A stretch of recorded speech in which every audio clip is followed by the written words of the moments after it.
Alors, voyons voir comment ça marche cet engin. Ah, ça y est. Alors, ah bah non. Non, ça marche pas, non. Bon, bah c'est de la merde. Allez, je me casse. Bonjour à tous, c'est Guillaume et vous êtes sur Astronaute. Comme beaucoup d'entre vous, lors de mon achat de mon premier télescope, je me suis dit que le GoTo serait quand même pas mal, qu'il m'éviterait de perdre du temps à chercher des objets à observer et que quand même, un télescope qui bouge, c'est quand même la classe. Bon, tout ça c'est bien joli, mais je pense qu'on s'est tous rendu compte qu'il ne suffit pas de poser son télescope par terre et appuyer sur du bouton. Non, c'est pas comme ça, non. Nous allons donc voir ensemble toute la procédure pour que le GoTo fonctionne correctement.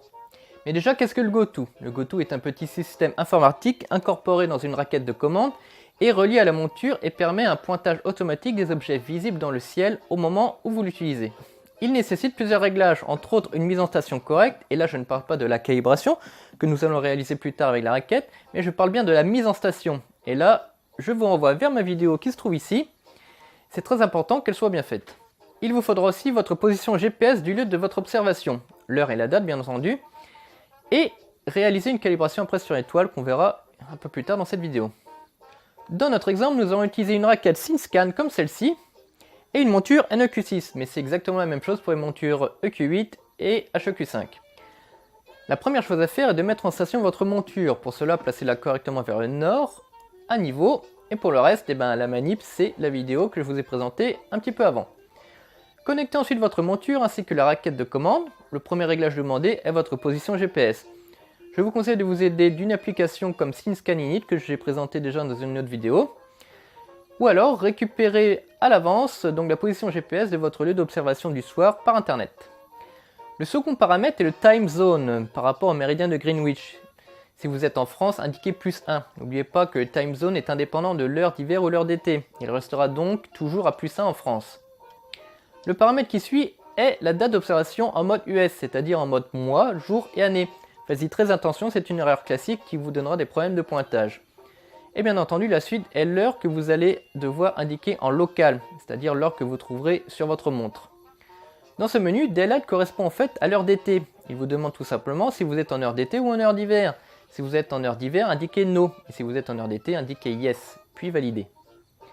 Si vous n'avez pas encore fait votre mise en station, la raquette va vous donner la position de l'étoile polaire à utiliser avec votre viseur.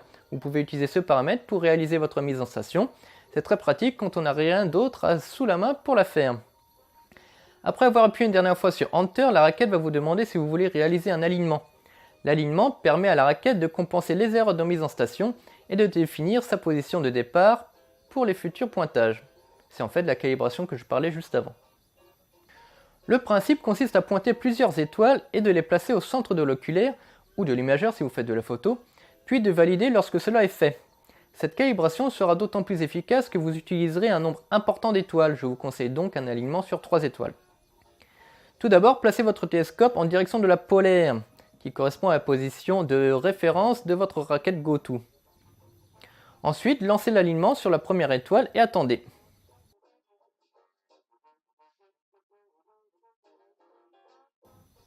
Lorsque le télescope a fini de bouger, la majeure partie du temps, l'étoile ne sera pas dans le champ de l'oculaire.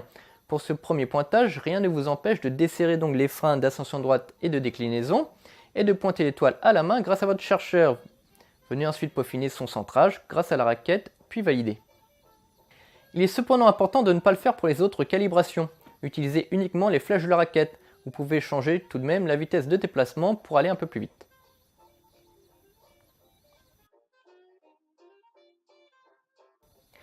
Quand vous avez terminé, la raquette donne une confirmation de bon alignement.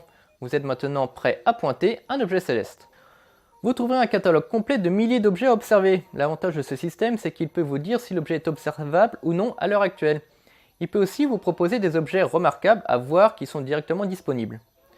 Vous trouverez aussi divers réglages de suivi en fonction de ce que vous voulez observer. Cependant, ces réglages sont très peu utilisés et pour éviter tout oubli, je vous conseille d'utiliser uniquement le suivi sidéral.